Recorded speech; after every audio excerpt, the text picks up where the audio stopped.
Capturing and building calmness.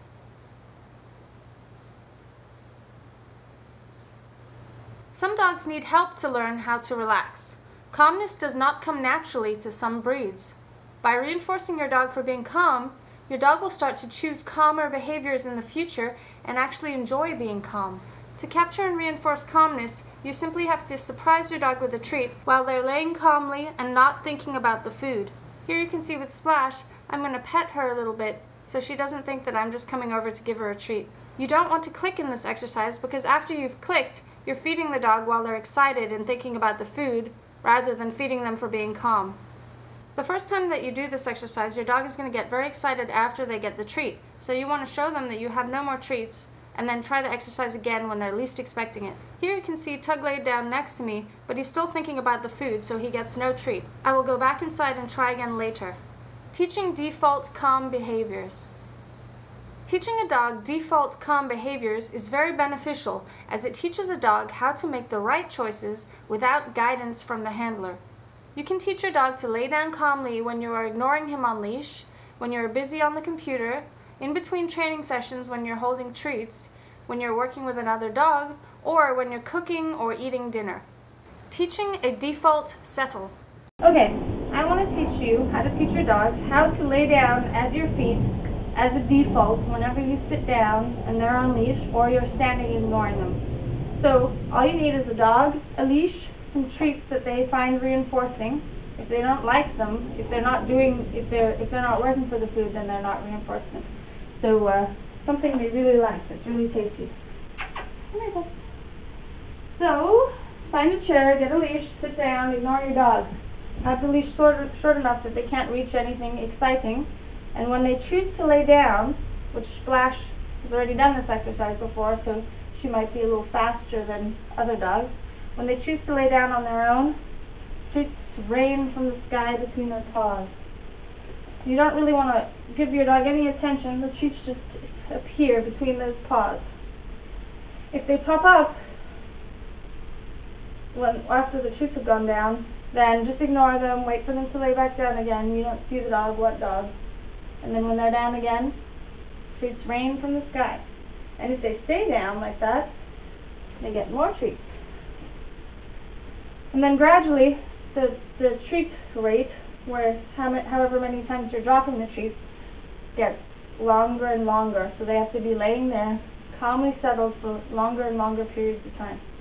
The next thing you want to add is some handling and distraction. So once they've mastered settling at your feet in the living room, then try other rooms of the house, try the garden, go in the street, go to the final thing would be a cafe. So you can also add some handling. So if they stay down while you're handling them, yep, they get a treat.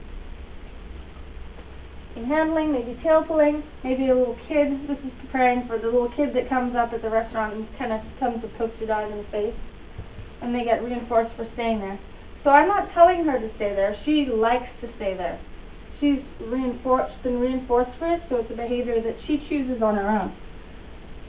Will she stay there while I walk away? That's the behavior to be reinforced. She's tapping for that. Come on, Kiko.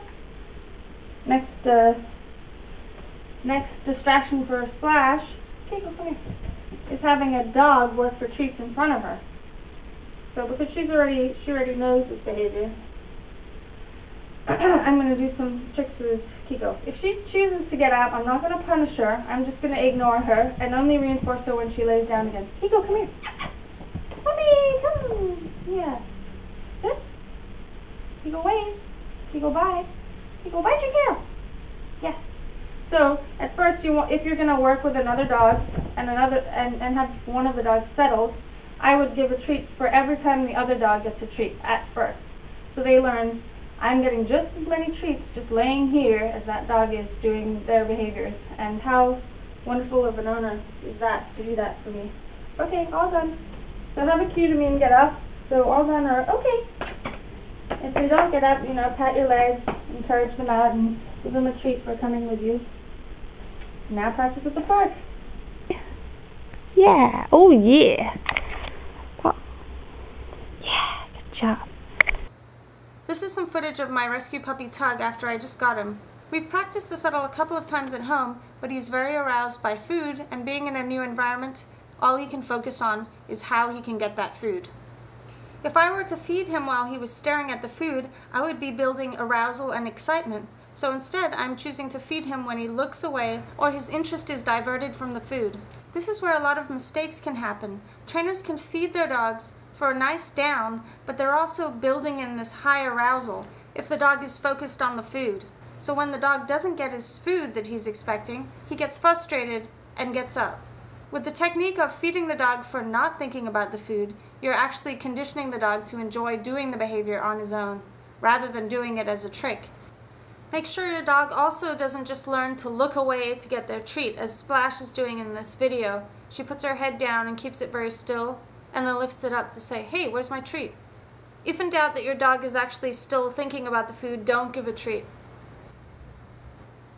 Here are some tips. Don't drop treats if the dog looks up at your hand as you move it to give the dog the treat. Instead, try again later. Don't cue the dog down. It works better if the dog figures it out on his own and chooses to lay down. Use high-value treats like real meat or cheese for such a wonderful behavior.